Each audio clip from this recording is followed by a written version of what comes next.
Sveiki, noriu pasidalinti mintimis, kaip yra svarbu visada mokėti iškomunikuoti savo nuomonę, savo mąstymą, savo poziciją. Iš įvairių kampų susidariau tokią nuomonę, kurios dabar laikaus ir tokį elgesio modelį išlavinau. Ir iš esmės tai yra svarbu todėl, kad mes per tai galim pažinti patį save. Dėl to, kad jeigu dažnai neišsakom, apsiribojam. Ir tas apsiribojimas stabdo augimą, labai stabdo.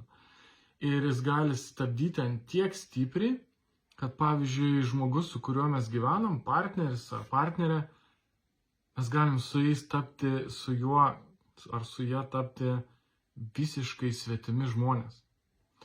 Ir mes kartais girdim istorijų tokių, kad santuoka ir žmonės tenais, vienas ten į kairę nuėjo, kitas ten, nebekalba kelias dienas, kai susipyksta. Tokių, kur tiesiog blogas santykis tarp žmonių, jie nėra patenkinti, jie neužsipildė ir dėl to kažkaip ieško to užsipildymo ir ieško tokiais būdais, kur po to įskaudina kitą žmogų ir taip toliau.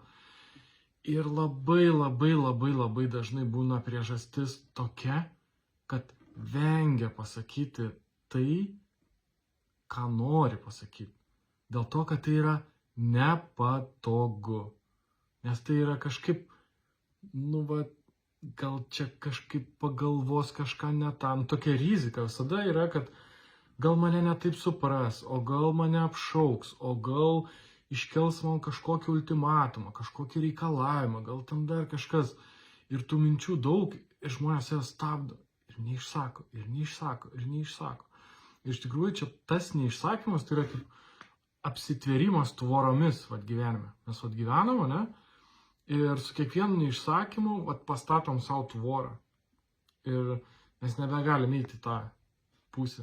Vieną tvorą, po to kitą kartą neišsakom, kitą tvorą, kitą. Ir suprantat, po to nebėra kur statyti tvorų, tai tada arčiau ir mažinam tą savo erdvę, kurioje judam.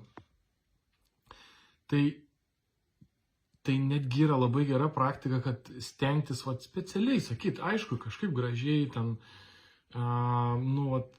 kad ne taip, kad tiesiai šviesiai ten, kaip sakant, ten išsakyti, bet, aišku, kad kiek įmanoma gražiau, bet ne tai, kad nesušvelninant, sušvelninant galima, bet nepasiliekant kažko neišsakyto. Išsakyti viską, bet kiek įmanoma švelniau. Kad jaustumėmės, kad viskas, išsakiau, aišku, ramu, gera. Ir tada, kaip dažnai būna, kai kitas žmogus sako, wow, kaip gerai, kad tu man tai išsakėjai. Man ir šiandien tai buvo, nors aš jau buvau anksčiau nusprendęs šitą vaizdo įrašą įrašyti, bet po to ir vėl ten kalbu su žmogum, ten jis man pasakoja, sako, tai aš čia kažkaip stengiuosi pirmą labai pažinti žmogų, tik tada su juo apie kažką kalbėti. Su kam tu apsikrauni? Tu kalbėk tą, kad tu nori kalbėti, kažkam tiks ir jis priims, kažkam netiks ir jis atmes. Ir viskas, tu savo supaprastinsi gyvenimą. Tiesiog būk toks, koks esi, nebandyk čia prisitaikyti prie žmonių, nes apsikrauni. Ir taip, dabar gyvenime tiek yra daug visokių dalykų, kur mums reikia suprasti, išmokti, žinoti, kad kažką pasidaryti.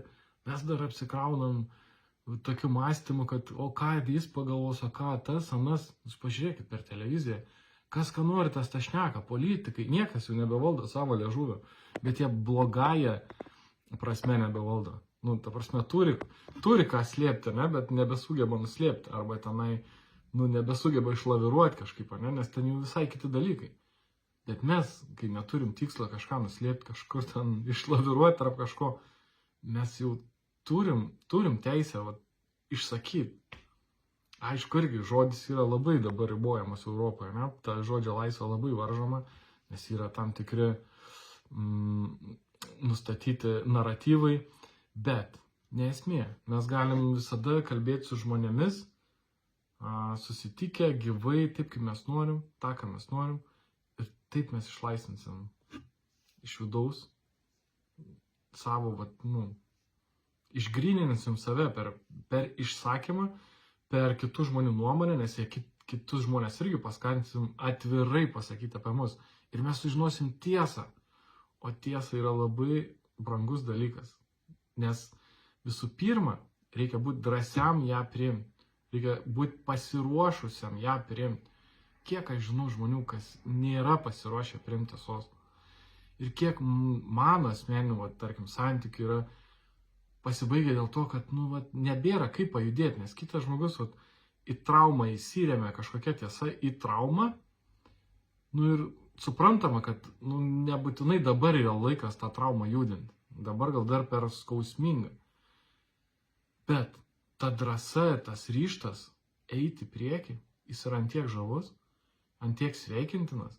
Ir dėl to tas žmogus, kuris nusiteikęs ateiti ryžtingai ir drąsiai į priekį, jisai komunikuodamas taip viską atvirai, jis labai greit atsirenka iš tikrųjų, kur jam eiti, o kur jam neiti.